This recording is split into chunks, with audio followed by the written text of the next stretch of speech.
अस्सलाम वालेकुम friends, welcome back to Top Smarties. Drama serial Kalank की आने वाले एपिसोड में हम देखेंगे कि शीना फहाज को भी फ़ोन करके सब कुछ बता देती है कि सारा की कोई गलती नहीं, सारी गलती सरफराज की थी। हमने मिलकर एक गेम चली थी सारा को नीचा दिखाने के लिए। सरफराज दानियाल के ऑफिस पहुंचता है ये पूछने के लिए कि प्रोजेक्ट क्यों कैंसिल किया, तो दानियाल उससे सारा के मुतलिक पूछता है और सरफराज बहुत ही गलत बातें करता है।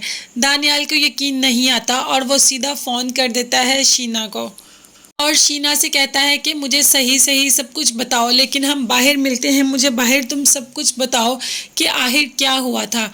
लेकिन शीना कहती है कि मैं आपके ऑफिस ही आ रही हूँ, बट दानियाल को बाहर मिलना है। दानियाल कहता है नहीं, हम बाहर मिलेंगे।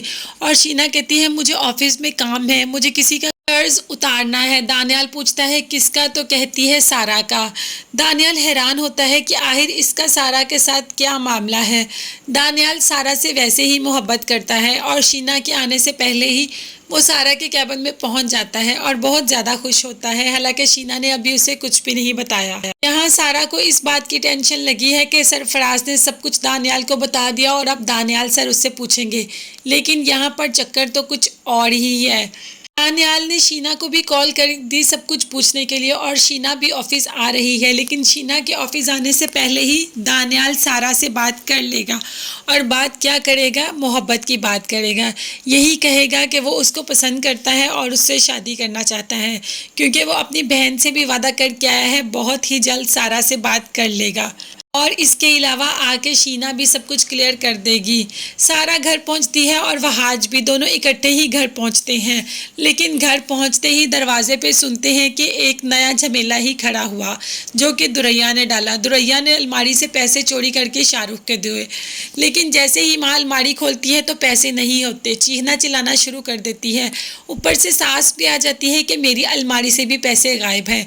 तो दुरैया चुप कर जाती है और कहती है कि मैंने कमरे से सारा को जाते हुए देखा, लेकिन रुमाना को यकीन नहीं आता। कहती है ऐसा कुछ भी नहीं कर सकती सारा।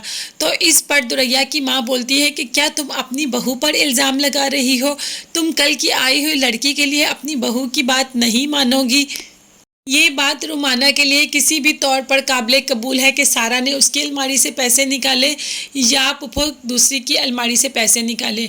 बहाज ये सब सुन रहा होता है और रह नहीं पाता, उसे वैसे भी सारा की सच्चाई का पता चल ही गया है, तो सीधा कमरे में पहुंच जाता है और कहता है हाला, आप लोग अपने मामले से सारा को दूर ही रखें, सारा ने ऐसी कोई हरकत नहीं की। जिस पर उसकी माँ कहती है कि तुम्हें अपनी बीवी पर यकीन नहीं, उसकी बात पर यकीन नहीं, और वहाज सब कुछ झुटला देता है और बस यही कहता है कि सारा ने ऐसा कुछ नहीं किया और आइंदा से कोई यहाँ पे सारा का नाम नहीं लेगा। और कुछ नहीं तो वहाज को ये एहसास तो हुआ कि सारा बिल्कुल ठीक है और आज उसने उसकी साइड भी ली और हाला का मुंह भी बंद कर दिया। तो आपको क्या लगता है, जैसे सारा की सच्चाई सबके सामने आई वैसे ही दुरैया और शाहरुख का मामला भी सबके सामने आएगा? तो बहुत जल्द दुरैया का भी भांडा फूटने ही वाला है। बहुत जल्द पता चल जाएगा कि ये सब काम के पीछे सिर्फ और सिर्फ दुरैया है। अगर आप भी ये सब इंटरेस्टिंग चीज़ें देखना चाहते हैं तो मेरे चैनल को ज़रूर सब्सक्राइब कीजिएगा। अपना बहुत ज़्यादा ख्याल रखिएगा और मुझे दुआ में याद रखिएगा। अल्लाह हाफिज़, बाय बाय, टेक केयर।